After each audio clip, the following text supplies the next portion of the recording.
Let's learn the difference between permanent maxillary first molar and mandible first molar. First, we have to learn the maxillary first molar. At occlusal aspect, it is seen at rhomboidal.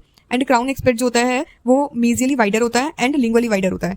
और इसमें large cusp जो होता है वो मीजियोलिंगुअल, फिर मीजियोबक्कल, फिर डिस्टोलिंगुअल and डिस्टोबक्कल. इसको आप याद कर सकते हैं ऐसे कि जब हम पेशेंट को बोलते हैं माउथ ओपन करने के लिए तो हमें इजीली विजिबल क्या नहीं होता, मैक्सिलरी में हमें पैलेटल जो होता है वो नहीं शो होगा और मैंडिबल में जो होता है हमें बक्कल शो नहीं होगा. जब तक हम चीक से रिट्रैक्ट नहीं करेंगे तब तक हमें बक्कल साइड शो नहीं होती मैंडिबल की. एंड जब तक हम मिरर से नहीं देखते हैं पैलेटल साइड ऑफ मैक्सिला तब तक हमें वो नहीं दिखता है. तो इसलिए जो दिक्कत होती है वो लार्ज है. जैसे मीजियोलिंगुअल लार्ज है, मतलब पैलेटल साइड उसकी मैक्सिलरी की पैलेटल साइड लार्ज है, फिर मीजियल बक्कल आ जाएगा, मतलब एल बी, फिर एल बी आना है. बस मीजियल डिस्टल ये आपको याद करना है कि मीजियल आना है पहले, फिर डिस्टल आता है और लिंगुअल साइड है, फिर बक्कल साइड है. फिर इसलिए वो वाइडर भी है, मीजियोलिंगुअल जो है वो वाइडर है.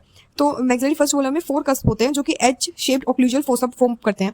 फिफ्थ कस्प जो होता है वो कस्प ऑफ सेरिबेली होता है जो कि कहाँ प्रेजेंट होता है, mesial half of the palatal surface, मतलब वहीं पर ही जहाँ पे मीजियोलिंगुअल जो होता है लार्जेस्ट कस्प होता है वहीं पर ये प्रेजेंट होता है. अब हम याद करते हैं एक्यूट कस्प और ऑब्ट्यूज कस्प. ऑब्ट्यूज एंगल जो होता है वो होता है, किस में होता है ऑब्ट्यूज एंगल, किस में बनता है, होता है मीजियोलिंगुअल एंड डिस्टोबक्कल. इसको आप याद कर सकते हैं my love don't bother. My love don't bother ये ऑब्ट्यूज के लिए हो गया एंड इसका रिवर्स हो गया वो एक्यूट के लिए हो गया. मैक्सिलरी फर्स्ट मोलर में 3 मेजर कस्प होते हैं, मीजियोबक्कल, मीजियोलिंगुअल, डिस्टोबक्कल, जिसको हम बोलते हैं प्राइमरी ट्राइगोन. ये एमसीक्यू है. और डिस्टोलिंगुअल जो होता है स्मॉल कस्प होता है. मैक्सिलरी फर्स्ट मोलर में होते हैं 4 फोसा, 2 मेजर 2 माइनर. 2 माइनर जो होता है वो मीजियल ट्रायंगुलर फोसा पे और डिस्टल ट्रायंगुलर फोसा पे होता है. 2 मेजर में जो होता है वो डिस्टल तो सेम होता है पर मीजियल की जगह सेंट्रल फोसा में हो जाता है क्योंकि वो मेजर है. ये वाला पॉइंट मैं आपको बाद में समझाऊंगी. Let's talk about the permanent mandible first molar. At occlusal aspect it is hexagonal. जब आप टीथ का फॉर्म देखोगे ना आपको खुद ये लर्न हो जाएगा. और अगर आपको ये लर्न करना है टीथ की शेप तो आप मुझे कमेंट कर दीजिए, मैं आपको एक इजी वे बता दूंगी याद करने का. तो इसमें मैंडिबल फर्स्ट मोलर जो होती है हेक्सागोनल शेप होती है. बक्कोलिंगुअल इसका ज्यादा होता है और मीजियो डिस्टल का ज्यादा होता है.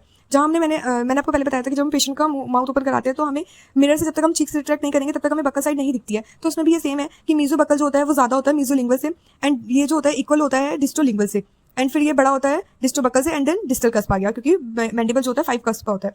तो ये इसका रिवर्स ही है, सिर्फ आप अगर इसको आगे कर देंगे और उसको पीछे कर देंगे तो ये सेम होगा बट एक लर्न करने के लिए.